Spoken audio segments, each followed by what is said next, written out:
বসে খেলে আনলিমিটেড আছে। কাঠের জালে তার সঙ্গে কিন্তু তামার হাঁড়িতে বিরিয়ানি তৈরি করা হচ্ছে।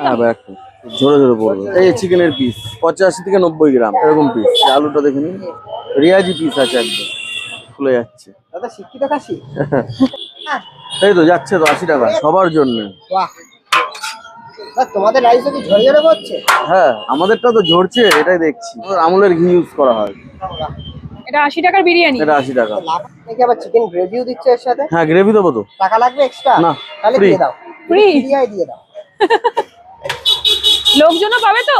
হ্যাঁ, সবার জন্য 80 টাকা। তো চলে এসেছি রানাঘাটে, মাত্র 80 টাকায় তোমরা কিন্তু পেয়ে যাচ্ছ চিকেন বিরিয়ানি। এখানে কিন্তু একদম কাঠের জালে তার সঙ্গে কিন্তু তামার হাঁড়িতে বিরিয়ানি তৈরি করা হচ্ছে। তো আমিও নিয়েছি এক প্লেট চিকেন বিরিয়ানি মাত্র 80 টাকা। এখানে কিন্তু বসে খেলে তোমরা আনলিমিটেড বিরিয়ানি পেয়ে যাচ্ছ। রাইসটা ঠিক এইরকম রয়েছে, একদম হোয়াইট রাইস, তার সঙ্গে তারের রাইস মেশানো রয়েছে। 80 টাকায় তোমরা ঠিক এই কোয়ান্টিটি রাইস পেয়ে যাচ্ছ, সঙ্গে কিন্তু এক পিস ডিম পেয়ে যাচ্ছ, এর সঙ্গে আলু সাইজটা জাস্ট দেখো, এইরকম বড় একটা গাবদা সাইজের বড় আলু, হাফ আলু দিয়ে দিয়েছে, একদম কিন্তু ব্রাউনিশ আলু। মানে এই রয়েছে চিকেন, মোটামুটি 90 গ্রামের কাছে অ্যাপ্রক্স চিকেনটা রয়েছে। আর একদমই ব্যারাকপুরিয়ান স্টাইলে, বিশাল রিচ না, আর একদম লাইট বিরিয়ানি, বিশাল রিচ বিরিয়ানি না। এই আলুর মধ্যে সত্যি কি দোষ রয়েছে, চলো দেখা যাক। মনে হচ্ছে ভিতরে মশলা ঢোকেনি, দেখি আলু এক্সপোজ হবে আজকে। সাদা সাদা দেখে ভাবছিলাম যে মশলা হয়তো ঢোকেনি, বাট ভিতরে মশলা ঢুকেছে।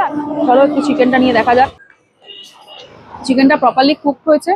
তো 80 টাকায় সত্যি বেশ ভালো। আমি বলবো না যে 80 টাকার বিরিয়ানির সঙ্গে তোমরা বড় দোকানের বিরিয়ানি কম্পেয়ার করবে, অবশ্যই সেটা করো না। বড় বিরিয়ানির সঙ্গে কম্পেয়ার করা মানে মূর্খামি। 80 টাকা দাম অনুযায়ী একদম পারফেক্ট। ডিমের কোনো আলাদা রিভিউ হয় না। কে খায় স্যালাডের সঙ্গে একটু চিকেন চাপ গ্রেভি, চিকেন চাপের গ্রেভিটা পুরোপুরি ফুরিতে পারছো বিরিয়ানির সঙ্গে, কোনো রকম তার জন্য চার্জেস দিতে হচ্ছে না। ওই দিক থেকে আসলে হচ্ছে রানাঘাট স্টেশন, রানাঘাট স্টেশন থেকে সিধা চলে আসবে। এই দিকে রয়েছে শ্রীলেদার্স, একদম শ্রীলেদার্স অব্দি যেতে হবে না, তার আগেই রয়েছে আন্টি বিরিয়ানির দোকান।